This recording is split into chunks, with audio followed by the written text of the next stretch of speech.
So moving on to exercise 9-8, it says refer to information in 7 and assume that instead of producing 4,000 units during the month, the company produced only 3,000 units using 14,750 pounds of material.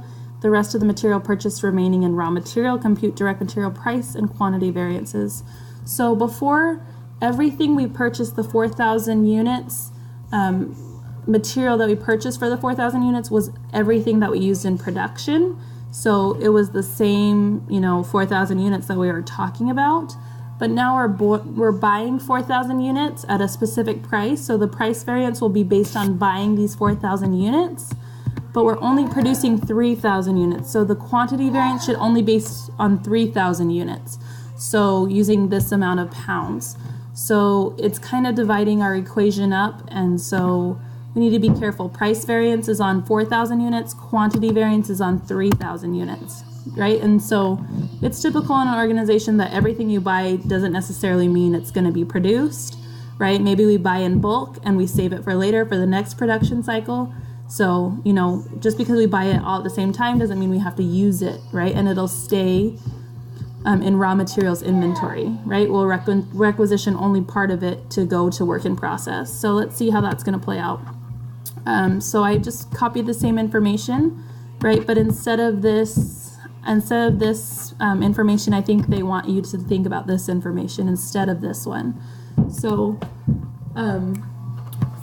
for the price variance, we are going to use 4,000 units, right? So they bought 4,000 units at $2. Yeah, I think we would be looking at the same sort of equation here. So let's pull this over.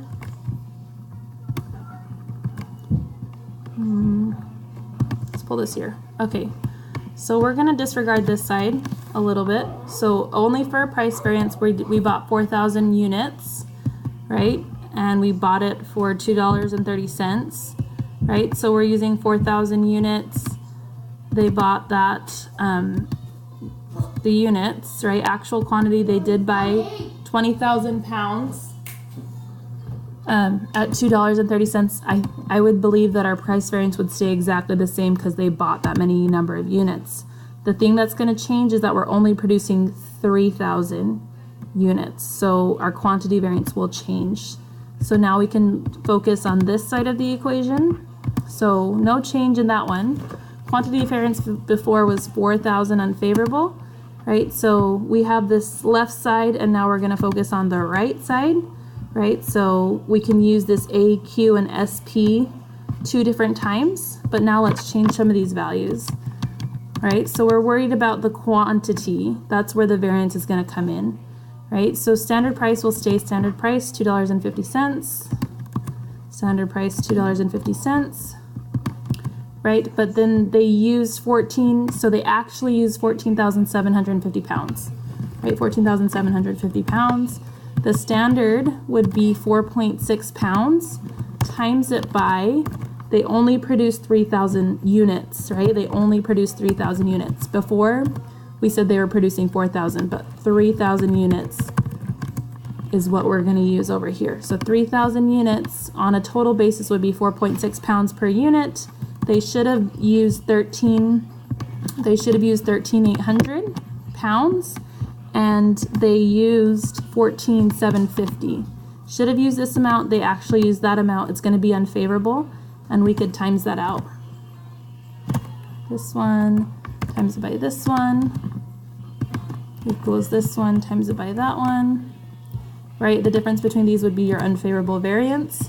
Or if you wanted to do the formula method, you could do, this one minus this one times it by, because that's how much we went over in pounds, times it by the price, right? So, and if I did this math, this one minus this one, just as a check figure, yes, it is. We are over budget. We use too many.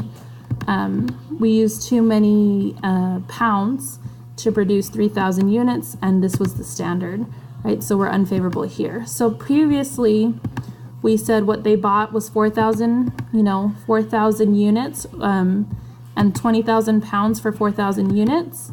right? And so we do our price variance based on the 4,000 units, and then they said we produced 4,000 units, right? We produced 4,000 units, and this is the amount per unit of pounds, right? And so that's how we calculate our variance. Over here, we did buy 4,000 units, and we calculate our price variance exactly the same, but we use this side, right? We bring that over here. We only produce 3,000 units, and so that's going to change our standard quantity if we're only producing a smaller amount than we purchased, right? This has to be based on 3,000 units. They told me this was based on 3,000 units, and so we have a different quantity variance from our original calculation. So just be aware, on your exam you're going to have the same amount, they buy the same amount that they produce, and then over here they buy a larger amount, and then they use a smaller amount, they produce a smaller number of units. So that's for exercise 9-8.